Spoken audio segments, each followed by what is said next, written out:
हाँ, देखो, इसे कहते हैं कवर पेज, ठीक है? यहाँ पे क्या गलती करते हैं लोग, पहली बात तो तुम्हें ये ध्यान में रखना ज़रूरी है, एरियल वेलोसिटी मैप काट के जब तुम आउटपुट वाले फ़ोल्डर में रख दोगे, यहाँ पे फ़ोटो ऑटोमैटिकली आ जाती है, ठीक है?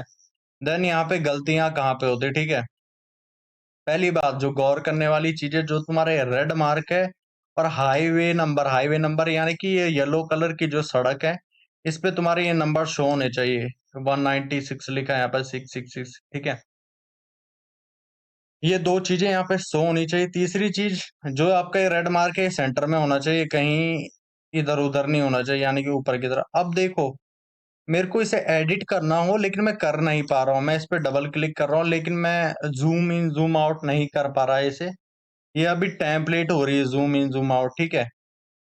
तो इसके अंदर जाने के लिए मुझे यहाँ पर ये लॉक का सिंबल है, इस पे जाके क्लिक करना होगा।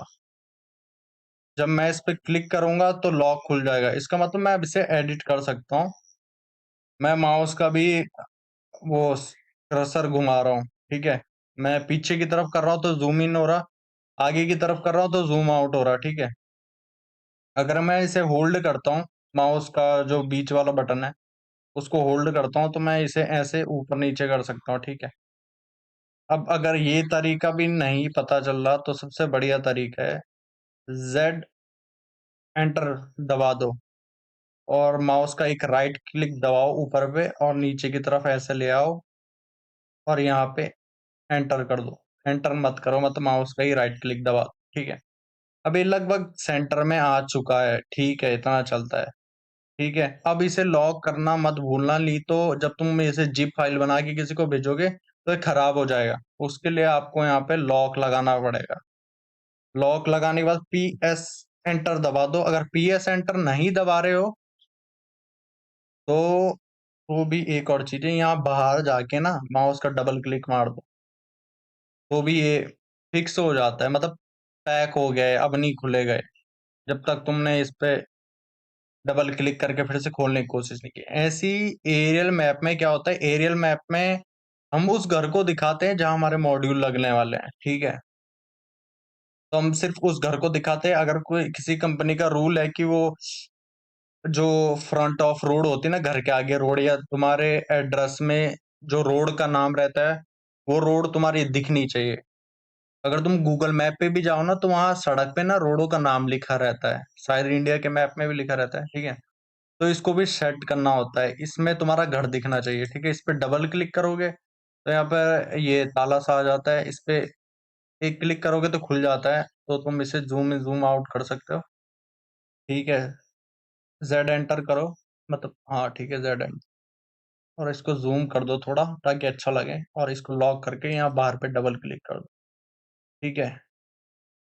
तो एक तो इस पेज में ये चीज़ गौर करने वाली है, ठीक है? उसके बाद आता है तुम्हारा ये चीज़ हमेशा चेक करना कि तुमने मॉड्यूल काउंटिंग और इस चीज़ को मिस मत कर देना। इस चीज़ पे हमेशा गौर करना, कई बार फ़ॉर्मूले में ना कुछ गड़बड़ी हो जाती है और यहाँ पे ना सही वैल्यू नहीं आती। कई बार क्या होता है, तुमने डीडब्ल्यूजी में सही भी भरा होगा ना 12, कई बार यहाँ पे गलत आ जाता है, वो कोई फ़ॉल्ट हो जाता है। टेम्पलेट बार-बार एक ही टेम्पलेट पे 50-50, 60-60 बंदे काम कर रहे होते हैं, कोई उसे तोड़ देता है, कुछ भी हो जाता है, तो ये दिक्कत आ जाती है, ठीक है? तो इसको हमेशा चेक करो, अगर नहीं हो रहा है, कई बार क्या होता है ना, लड़कों ने एक्सप्लोड किए रहते हैं, ऐसे करके। तो तुमने गौर किया होगा, अभी यहाँ पे एक ब्लैक-ब्लैक सा कुछ था इसके बार पे, शैडो टाइप की, वो हट गई। इसका मतलब मैंने किसी ने कोई आ गया फिर। अभी अभी स्टार्ट की 5 मिनट पहले, ठीक है? अब मैं ये बता रहा हूँ, ठीक है? तो लड़कों ने क्या किया रहता है, इसे एक्सप्लोड किया रहता है, एक्स एंटर करके, जो नए-नए लड़के रहते हैं उसे तोड़ देते हैं। अब यहाँ पे वो वाली वैल्यू नहीं आती जो तुम डीडब्ल्यूजी में भरते हो, ठीक है? तो अगर तुम्हें इसे मैनुअली ठीक करना है, तुम नहीं चाहते कि यार मैं डीडब्ल्यूजी में जाके इसे ठीक करूँ, यहीं पे तुम ठीक करना चाहते हो, तो इस पे अगर डबल क्लिक करोगे ऐसे करके डबल क्लिक, तो तुम इसे मैनुअली एडिट भी कर सकते हो ऐसे। लेकिन अच्छा तरीका यही है कि तुम डीडब्ल्यूजी में भर के ही एडिट करो, क्योंकि यही मॉड्यूल का नाम, इन्वर्टर का नाम तुम्हारा आखिरी पेज तक जाते हैं। तो कोशिश करो कि तुम DWG सही ढंग से भरो। एक गलती ये भी है कि इन्वर्टर और मॉड्यूल का पूरा नाम ना लिखना। तो हमेशा मॉड्यूलर इन्वर्टर का पूरा नाम लिखना। ये इनफेस माइक्रो इन्वर्टर, ये IQ8 प्लस है, एक IQ7 होता है। दोनों में अंतर कुछ नहीं है, मतलब नाम का अंतर नहीं है, काम का अंतर है बस। तो इन इसका फुल नेम यही होता है, ठीक है? चाहे तुम इसे नोट कर लो या फिर इसका फोटो खींच लो। इसका फुल नेम यही होता है, इनफेस IQ8 प्लस 72-2-US 240 वोल्ट। नाम तो तुम्हें डाटा शीट से मिल जाएगा, लेकिन ये 240 वोल्ट हमेशा लिखना किसी भी माइक्रो इन्वर्टर के पीछे, ठीक है? कोई भी आए इनफेस सीरीज का, ये नाम तुम्हें मिल जाएगा कहीं भी। बस डाटा शीट खोल के देखोगे, उसमें लिखा रहता है ये। वो भी मैं बताऊंगा अभी तुम्हें, ठीक है? आगे जाके इस वाले पेज में अभी बता देता हूँ।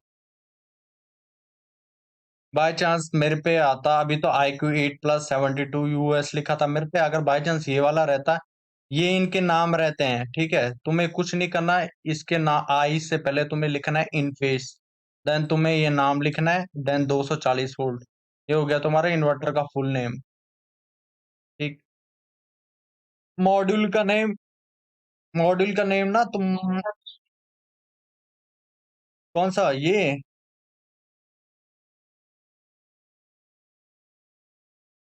हाँ, क्या करना है इसका? नहीं, हाँ, ये PDF ही मैंने अटैच कर रखी है इस पे, ये करनी पड़ती है अटैच। ठीक है, तो इनके जो भी नाम रहते हैं वो यहाँ पे रहते हैं ये, ठीक। यहाँ से इनके नाम मिल जाते हैं। मॉड्यूल के नाम में तुम थोड़ा बहुत कंफ्यूज हो सकते हो, क्योंकि मॉड्यूल का नाम ऐसे क्लाइंट इनपुट में ही लिख के दे देता है। तो तुम्हें कंपनी का नाम कौन सा है, जैसे हानवा कंपनी का मॉड्यूल है, या फिर कोई भी कंपनी हो, उसने नाम दिया रहता है हानवा के। नहीं दे रखा नाम, वो कई बार ऐसा दे देता है लिख के, Q-Cell 365 वाट का मॉड्यूल। कुछ मत करो, उसको कॉपी करो, गूगल पे सर्च मारो, वहां पे वो कौन सी कंपनी का मॉड्यूल है वो, उसका नाम वहां पे लिखा हुआ आ जाता है। मॉड्यूल के नेम में क्या भरना पड़ता है तुम्हें? कंपनी का नाम और उसका मॉडल नंबर। ये कंपनी का नाम है हानवा Q-Cell, ये फुल कंपनी का नाम है, कोई कंपनी होगी, जैसे यहाँ टाटा की कंपनी है, अंबानी की कंपनी है, ऐसी। और ये इसका मॉडल नंबर है DOBL के G10 प्लस 365 वाट, या 400 वाट का, कुछ भी, ठीक है? नाम चेक करना हमेशा, और मॉड्यूल नंबर, इन्वर्टर काउंट, ठीक है? सिस्टम साइज हमेशा चेक करना। इसे कैसे चेक करते हैं? अगर तुम इस पे किलोवाट DC में जाके डबल क्लिक करोगे, ऐसे डबल क्लिक करोगे, तो ये जो चीज है यहाँ पे 12 लिखा है, ये होता है नंबर ऑफ मॉड्यूल, ठीक है? ये होता है नंबर ऑफ मॉड्यूल। देन उसके बाद इंटू कर रखा है मॉड्यूल का वोल्टेज, कितने वोल्टेज का है, 365, 400, 500, 600, 1000, जितने भी वोल्टेज का, इंटू अपॉन 1000। इसलिए कर रखा है क्योंकि पॉइंट में वैल्यू लेता है 4.38, इसलिए इसने अपॉन 1000 कर रखा है, ठीक है? यहाँ पे गड़बड़ी वही होती है DWG में, अगर तुमने 11 मॉड्यूल भर रखे हैं तो यहाँ पे DC सिस्टम साइज गलत आएगा। उसे ठीक कैसे कर सकते हो? यहाँ पे एक क्लिक दबाओगे, 13 मॉड्यूल लग रहे तो यहाँ पे 13 कर दो, और ओके कर दो, ये अपना आप वैल्यू चेंज कर देगा, ठीक। वैसे ही यहाँ पे माइक्रो इन्वर्टर के लिए, यहाँ पे भी अगर तुमने नंबर ऑफ मॉड्यूल है into micro inverter peak output power, या फिर output power, continuous output power, वो कंपनी पे डिपेंड करता है वो क्या लेते हैं। वैसे ज्यादातर कंटिन्यूअस पावर लेते हैं, वो चीज तुम्हें डाटा शीट से मिल जाएगी। अगर मैंने IQ8 प्लस लिया था इस फाइल में, अगर मैं यहाँ नीचे पे जाऊं, तो यहाँ पे लिख रखा है मैक्सिमम कंटिन्यूअस आउटपुट पावर, ठीक है? तो जो तुम्हारा ये AC साइज है, इसका फॉर्मूला होता है number of module into micro inverter maximum continuous output power, तो इससे AC। तो यहाँ पे तुम्हें इतनी चीजें चेक करनी होती है। देन यहाँ ऊपर आओगे, कंपनी का नाम नहीं, सॉरी, जिस क्लाइंट के घर पे मॉड्यूल लग रहे हैं उसका नाम आता है यहाँ पे। ठीक है, वो भी जब तुम DWG में सही भरोगे तो वहां से अपने आप फिल होके आ जाता है। देन एड्रेस भी अगर सही से फिल करोगे तो यहाँ पे अपने आप ही आ जाता है। ठीक है, कैलिफोर्निया के कोड, एक बात बताऊं, कैलिफोर्निया के कोड फिक्स रहते हैं। 2022 चल रहा है अभी कैलिफोर्निया का कोड। कैलिफोर्निया के कोड ना 2 साल में बदलते हैं। वैसे कैलिफोर्निया के कोड फिक्स रहते हैं 2022। साल प्रति साल बदलते रहते हैं, पर फिक्स रहते हैं। हर कंपनी में कैलिफोर्निया के कोड सेम रहते हैं, 2022 22 22 22 सब। ये NEC MEC PCPC जो भी है, residential code, building code, electrical, 22 22 रहते हैं। इसमें मैंने कल एडिट किया था तो 2015 दिख रहा हो। ठीक है, और इस पेज में दिक्कत कहाँ पे होती है, सुन भी रहे हो तुम सबके सब? Okay okay. अब देखो, कई बार क्या होता है ना कि मैं तुम्हें एक कमांड बताता हूँ, बहुत कमाल की कमांड है, तुम्हारे बहुत काम आएगी। देखो, कई बार क्या होता है, अगर इंटरनेशनल के बदले मैंने टेम्पलेट में कुछ गड़बड़ है, ये इंटरनेशनल के बदले नेशनल है। ठीक है, और बहुत सारी जगहों पे नेशनल नेशनल है, तो मैं इसे अब हर एक जगह पे जाके तो ठीक नहीं कर सकता। मैं चाहता हूँ कि एक ही बार में सब जगह पे ठीक हो जाए। ठीक है, तो इसके लिए कमांड यूज होती है, फाइंड कमांड। फाइंड, एक बार मैं ट्राई कर लेता हूँ, मैं भी भूल गया वैसे। Find, find what, national, replace with international. ठीक है, फाइंड, रिप्लेस ऑल, रिप्लेस। तो देखा तुमने, मैंने यहाँ पे नेशनल किया था ना, ये अपने आप ही इंटरनेशनल हो गया।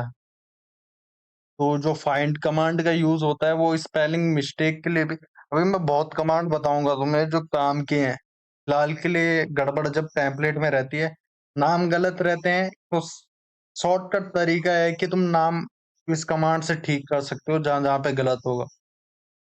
ठीक है, तो एक कमांड काम आती है।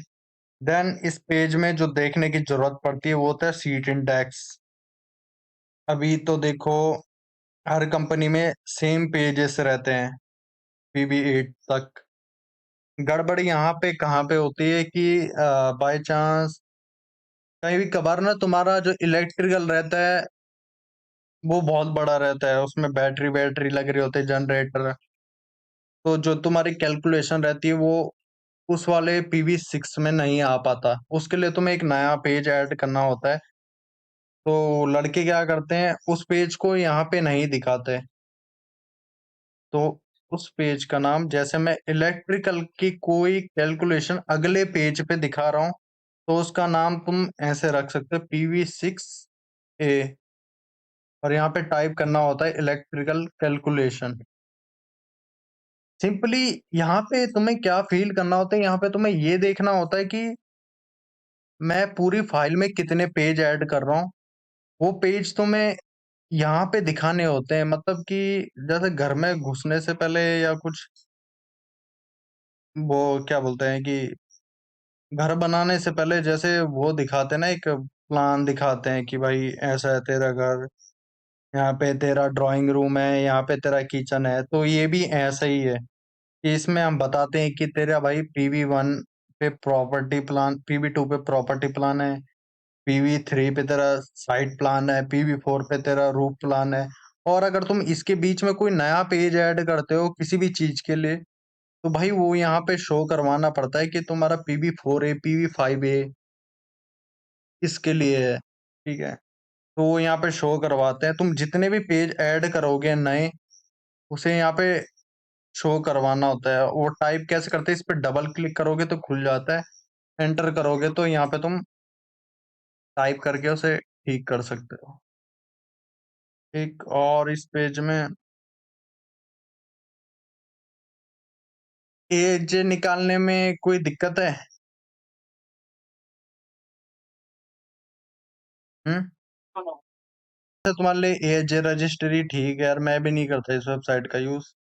एज रजिस्ट्री यूज करो, वो भी सही नाम निकालता है। ठीक। बाकी इस पेज में इतना कुछ है नहीं। अब आते प्रॉपर्टी प्लान वाले पेज में। ठीक है।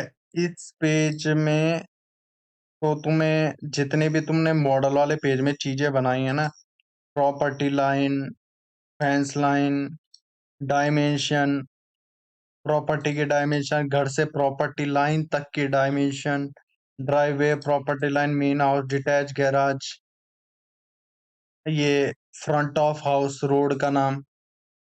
और यहाँ पे ना काफी चीजें रहती है जो तुम्हें ना एक्चुअल में पता भी होनी चाहिए कि क्या होता है। तुम्हें कुछ कंफ्यूजन है शेड में? क्या शेड क्या चीज होती है?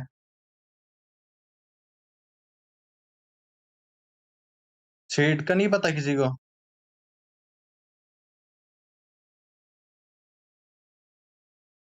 अरे जैसे हम इंडिया में टीन टप्पड़ बोलते हैं ना, घर के बगल में पड़े रहते हैं, उसी को शेड बोलते हैं। ठीक है, इतना कंफ्यूज होने की जरूरत नहीं है।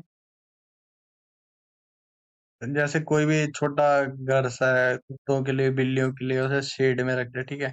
डिटैच गैराज, अटैच गैराज, मतलब कि अगर घर पे गैराज है, मतलब घर पे ही घर घर पे ही गैराज है, तो गैराज लिखते हैं हम सिर्फ, गैराज। डिटैच गैराज यानी कि जैसे ये मेरा डिटैच गैराज हो गया। ठीक है। डिटैच गैराज यानी कि पैनल वाला घर दूसरा है और गैराज घर से अलग है, चिपका हुआ नहीं है, तो उसके लिए बोलते हैं डिटैच गैराज। मैंने लिखा भी है इसमें, डिटैच गैराज। ठीक है। डिटैच गैराज ये मेन होम ये है, डिटैच गैराज ये है। ठीक है। और इसमें दो और चीजें होती हैं, जिसको कहते हैं, एक सेकंड, पेशियो। पेशियो पता है? पेशियो, पेशियो में कंफ्यूजन है।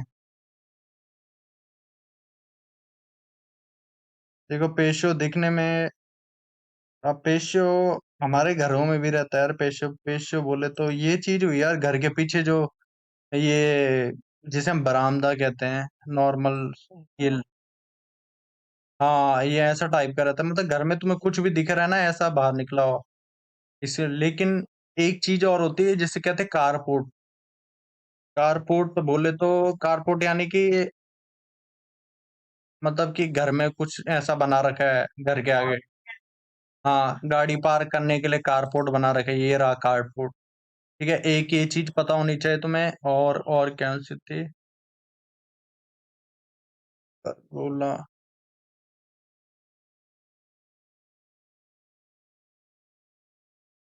एक ये देख लेना, इसे कहते हैं परगोला बोलते हैं इसे। लकड़ी का रहता है, अलग से बनाया रहता है ऐसे। ये घर पे भी अटैच हो सकता है। ठीक है, ऐसे टाइप का होता है परगोला। वैसे ये फाइलों में बहुत कम आता है यार, ये इतना नहीं आता। ठीक है, तो इस पे ज्यादा ध्यान देने की जरूरत नहीं है। और क्या क्या आ सकता है? Shed, patio, carport. कारपोर्ट और पेशियो तो तुम्हें पता ही होना चाहिए क्या होता है। ठीक है। और और क्या हुआ? Swimming pool. स्विमिंग पूल अगर है तो बनाना पड़ता है, कोई भी कंपनी स्विमिंग पूल मिस नहीं करती। ठीक है। स्विमिंग पूल अगर घर में है तो वो भी बनाना पड़ता है। ठीक। और ये स्केल में ना, कई बार पेज स्केल करना, देखो पेजों के ना एक स्टैंडर्ड स्केल होते हैं। पेज स्केल कैसे करते हैं? ठीक है। इस पेज को मेरे को स्केल करना है, मैं यहाँ पे डबल क्लिक करूंगा, वही वाला सीन जो मैंने एरियल ओबेसिटी मैप वाले उसमें बताया था। ठीक है।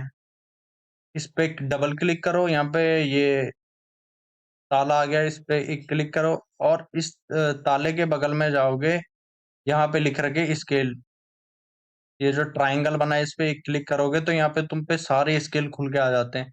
अब हमें कौन सी स्केल पे घर रखना है, मैं तुम्हें परफेक्ट तरीका बताता हूँ।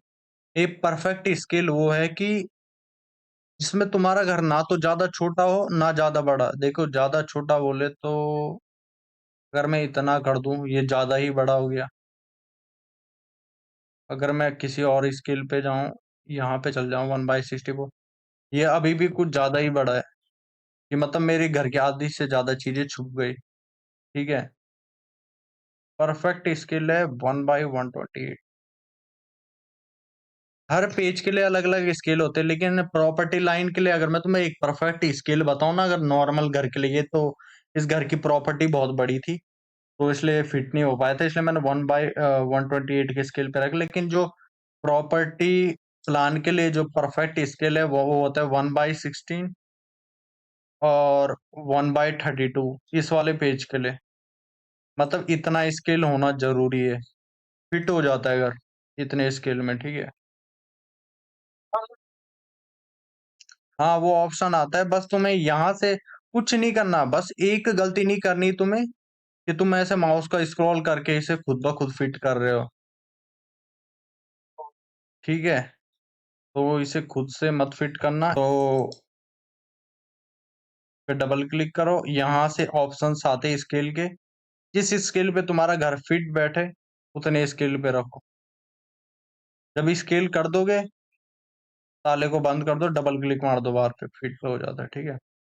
इस पेज में इतना ही काम है। देन उसके बाद साइट प्लान वाले पेज में, साइट प्लान बोले तो इसमें हमें दिखाने होते हैं घर के इक्विपमेंट्स, घर का एजीमुथ, घर का टिल्ट, मॉड्यूल, घर में कितनी छतों पे मॉड्यूल लग रहे हैं वो, और हमें दिखाना पड़ता है कंड्यूट। कंड्यूट बोले तो जो तुम्हारे जंक्शन बॉक्स से तार आएगी ऊपर से, छत से कंबाइनर तक दिखाना पड़ता है कि कैसे-कैसे जाएगी, ठीक है? ये दिखाना होता है, और हमें दिखाना होता है ये DC system size, AC system size, और ये दिखाने पड़ते हैं सारे। इनकी चिंता मत करो कि तुम्हें ये खुद टाइप करने पड़ेंगे, ऐसा कुछ नहीं है। जो-जो इक्विपमेंट्स तुम्हारे घर पे लग रहे हैं, यहाँ हर कंपनी में ऐसे ड्रॉप डाउन्स बने रहते हैं, वहाँ से पकड़ो, इन्हें ऐसे सेलेक्ट करो, कंट्रोल सी दबाओगे, नीचे आओगे और कंट्रोल वी कर दो, और यहाँ पे आके ऐसे एक क्लिक कर दो माउस का राइट वाला, लेफ्ट वाला सॉरी, तो ये आ जाता है, ठीक है? इसके लिए तुम्हें इक्विपमेंट्स पता होने चाहिए कि घर में कौन-कौन से इक्विपमेंट्स लग रहे हैं। मैंने शायद कल बताया था कि यूटिलिटी मीटर एमएसपी तो हर घर में लगा ही होता है, इसके बगैर तो काम होता ही नहीं है। कोई भी घर ऐसा नहीं होता कि इसमें यूटिलिटी मीटर लग रहा हो और परमिट डिजाइनिंग का काम चल रहा है, ऐसा नहीं होता। परमिट डिजाइनिंग में utility meter, MSP, AC disconnect, combiner या इन्वर्टर, ये 4 चीजें तो नोट डाउन कर लो अभी। Utility meter, MSP, AC disconnect और कंबाइनर, तो ये चीजें तो लगती ही लगती हैं। ठीक है, यूटिलिटी मीटर नॉर्मल मीटर, हमारे यहाँ जैसे इंडिया में मीटर होता है, वहाँ भी यूटिलिटी मीटर होता है, ठीक है? वो हर घर में लगा रहता है। ये ऐसा नहीं कि घर में कहीं भी शो करवा दो कि हमारी मर्ज़ी, हम कहीं भी यहाँ पे दिखा देते हैं। देखो, यूटिलिटी मीटर के लिए तो तुम्हें पहला क्लाइंट तुम्हें साइट सर्वे देता है। अगर क्लाइंट ने साइट सर्वे में तुम्हें पता नहीं चल रहा कि यूटिलिटी मीटर कहाँ पे है, तो कोई दिक्कत नहीं। एड्रेस को करो कॉपी, आ गया एड्रेस।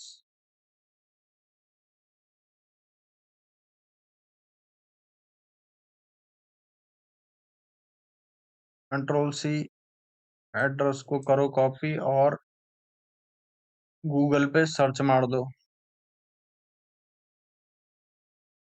ठीक है? अब देखो, कई बार तो ये कंडीशन रहती है, वैसे क्लाइंट इतना बेवकूफ नहीं होता। अगर उसे पता होगा ना कि भाई घर में 3D का उतरने का कोई आइडिया नहीं है, कि घर में 3D में उतर के बंदे को पता नहीं चलेगा मीटर कहाँ पे। कई बार होता है फाइल में कि क्लाइंट ने मीटर नहीं दिया रहता है कि मीटर कहाँ पे है। तो ऐसे केसेस में पता नहीं क्या होता है, फाइल होल्ड हो जाती है। फाइल बनती ही नहीं है, क्योंकि जब मीटर ही पता नहीं चलता तो भाई तू एमएसपी, एसी डिस्कनेक्ट, कंबाइनर घर पे कहाँ पे लगाएगा? तो इस कंडीशन में फाइल ना होल्ड हो जाती है, वो फाइल बनती ही नहीं है। अगर मीटर ना क्लाइंट ने दे रखा, ना तुम्हें पता चल रहा है। इस फाइल में तो मेरे को क्लाइंट ने फोटो दी होगी, तो मेरे को मीटर लोकेशन पता चल गई होगी कि कहाँ पर था। अगर नहीं पता चल रहा तो तुम्हें ऐसे 3D में घूम-घूम के ढूँढना पड़ता है घर में कि मीटर कहाँ पर लगा है। अपनी मर्जी से मीटर कहीं पे नहीं लगाते, ठीक है। सपोज करो मेरे को मिल गया था मीटर, यहाँ पे था, तो जहाँ पे यूटिलिटी मीटर रहता है वहीं पे एमएसपी लगता है, मेन सर्विस के पैनल कहते हैं एमएसपी को। अब एमएसपी में कंफ्यूजन है किसी को कि एमएसपी क्या होता है, नहीं पता तो मैं देखो, एमएसपी पिरामिड डिजाइनिंग का एक सबसे मेन पार्ट है। क्यों मेन पार्ट है? भाई जो इलेक्ट्रिकल कैलकुलेशन होती है वो एमएसपी की ही वजह से होती है। एमएसपी हमेशा मीटर के आसपास रहता है। इसको बोलते हैं डिटैच एमएसपी। अटैच यानी कि अटैच एमएसपी ये है। अटैच बोले तो चिपक रखे हैं दोनों। डिटैच यानी कि दोनों में थोड़ा अंतर है, मतलब अलग है थोड़ा सा, ठीक है। इसको डिटैच अटैच एमएसपी समझना जरूरी है। एक डिटैच एमएसपी बोले तो वो या तो एमएसपी घर के अंदर है, मीटर बाहर है, ठीक है। इसको भी डिटैच एमएसपी बोलते हैं। अटैच एमएसपी ऐसी होती है दिखने में, जैसे ये वाली फोटो है, इसको कहते हैं अटैच एमएसपी, ठीक है।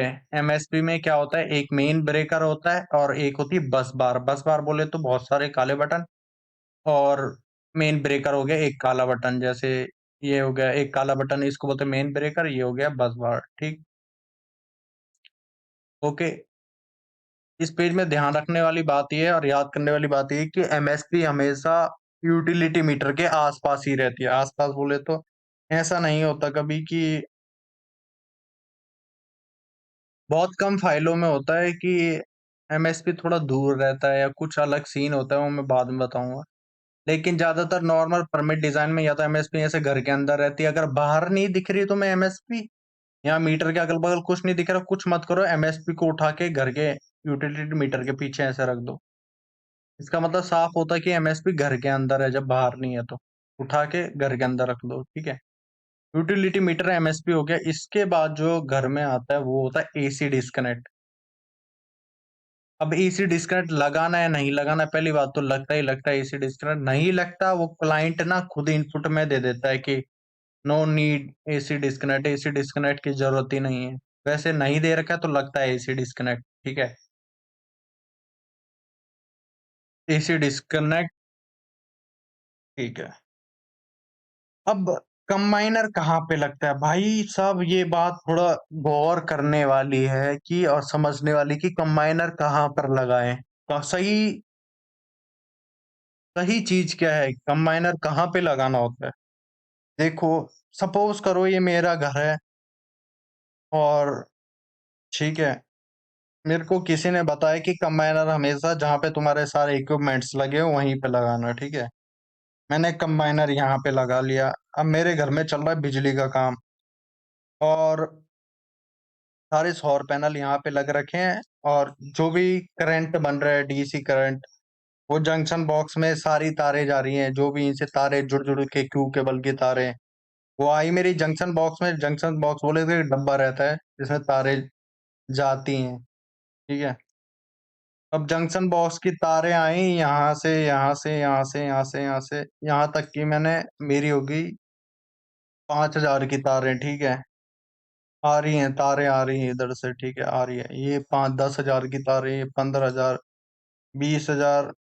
अब मैं ग्राउंड में बिछा बिछा के तारे ला रहा हूँ, ऐसे कर करके कर करके कर करके ऐसे तारे ला रहा हूँ। मैंने कंबाइनर पे जोड़ दिया तो भाई ये तो मेरा घाटा हो गया कि मतलब तारों पे ही पैसे लग गए, 5-6 लाख रुपए। तो बोलने का मतलब मेरा ये है, कंबाइनर हमेशा लगता है तुम्हारे मॉड्यूल्स के आसपास, जहां तुम्हारे मॉड्यूल्स लगे हो। मॉड्यूल्स बोले तो सौर पैनल पैनल लगे हो जहाँ पे, उसके आसपास ही कंबाइनर बॉक्स होता है। अब अगर मेरे ये सारे इक्विपमेंट्स यहाँ पर होते, यहाँ पे ऐसे रहते, यहीं पे मेरा यूटिलिटी मीटर एमएसपी रहता, तो इस कंडीशन में मैं क्या करता, कंबाइनर को यहीं पे लगाता एसी डिस्कनेक्ट के पास में, ठीक। कुछ कंफ्यूजन अभी भी?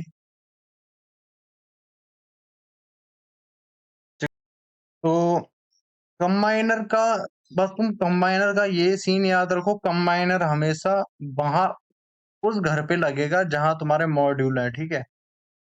अभी मॉड्यूल इस घर पे है तो मैंने कंबाइनर यहाँ पे लगाया था।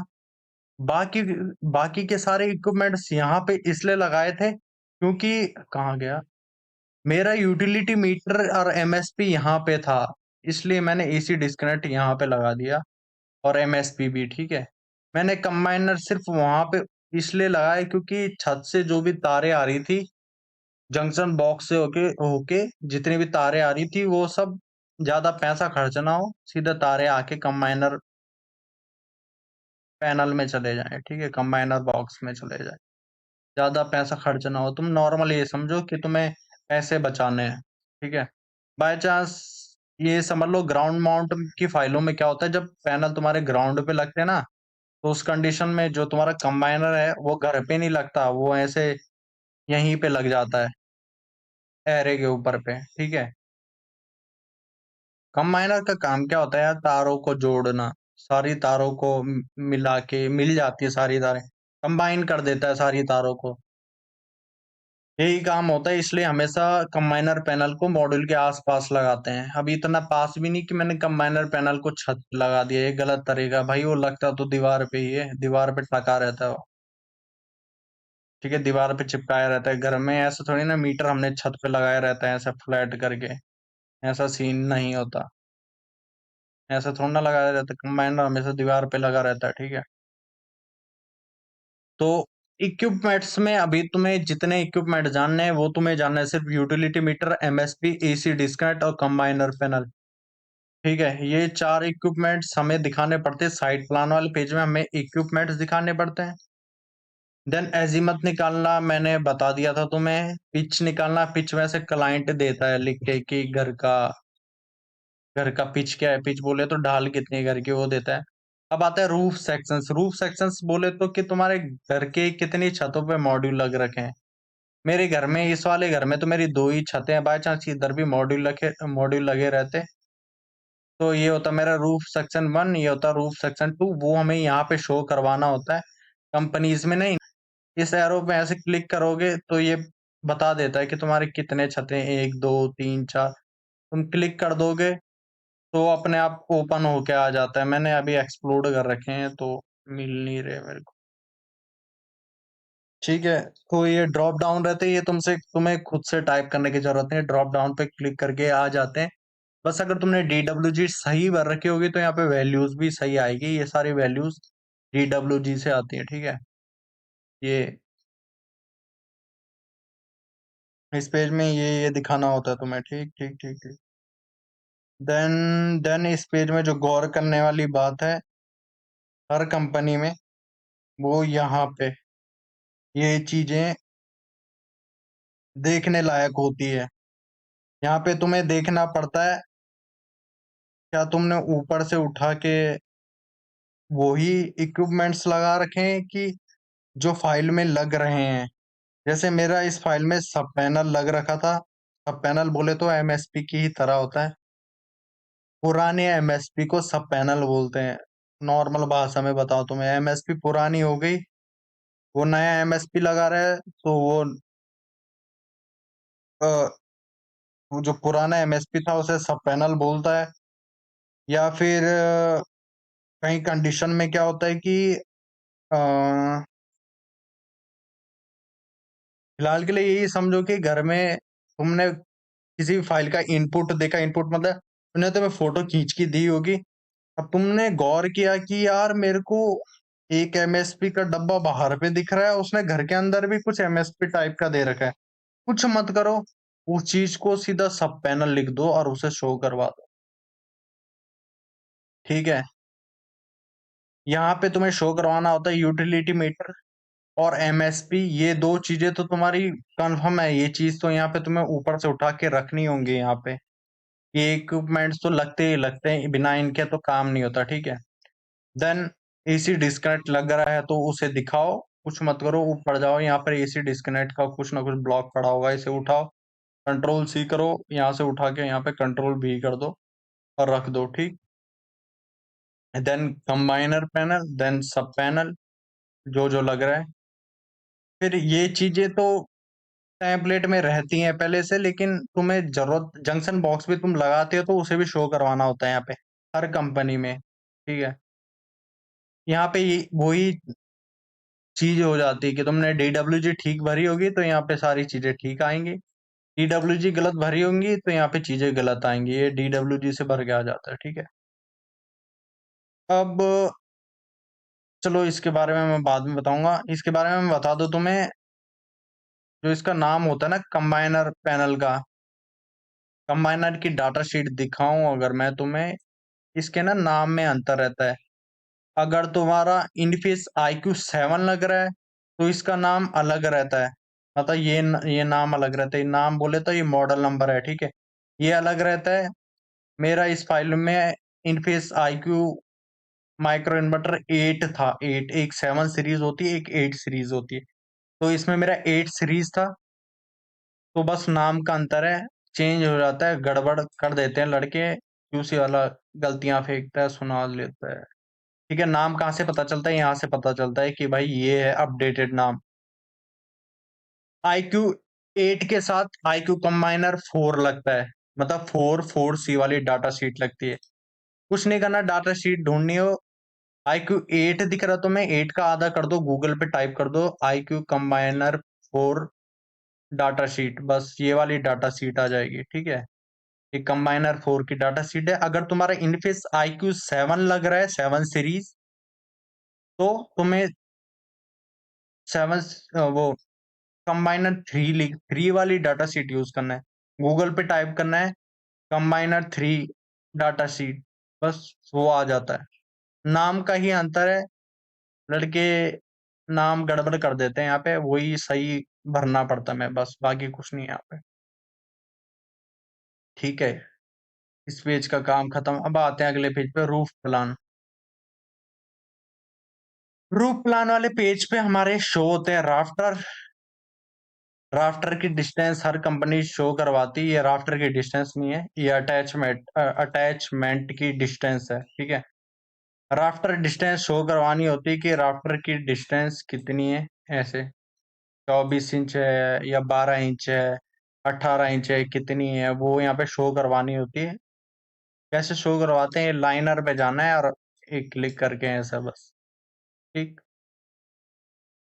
एक दूसरा में शो करवाना होता है अटैचमेंट स्पेसिंग। अटैचमेंट की स्पेसिंग हर कंपनी शो करवाती है। वो कैसे शो करवाते हैं? कुछ नहीं, अगर तुम्हारा घर 90 पे है तो लाइनर पे एक क्लिक मारो, इसके सेंटर पॉइंट पे जाओ और दूसरे अटैचमेंट के सेंटर पॉइंट पे जाओ, नीचे की तरफ ले आओ इसे ऐसे, बस हो गया। ये यहाँ पे अटैचमेंट स्पेसिंग आ गई है मेरी, ठीक है? इस पेज का ये, इस पेज में राफ्टर शो होते हैं, ठीक है? बाकी ये चीजें design, wind speed, snow load, square feet, वो एरिया निकालना बताया था ना मैंने तुम्हें पहले दिन। सुन रहे हो सब?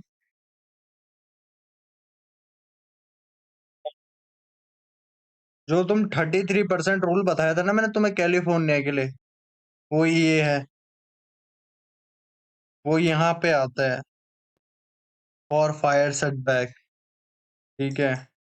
तो यहाँ से तुम्हें पता चलता है कि तुम्हें 18 का फायर सेटबैक देना है रिच पे या 36 का फायर सेटबैक देना है, ठीक है?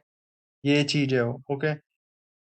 ये यहाँ पे आता है टोटल रूफ एरिया। ये तो तुम्हें वो मैंने कमांड बताई थी, सी करके, वो सर्कल मार के, वो पता है ना सबको, रूफ का एरिया निकालना।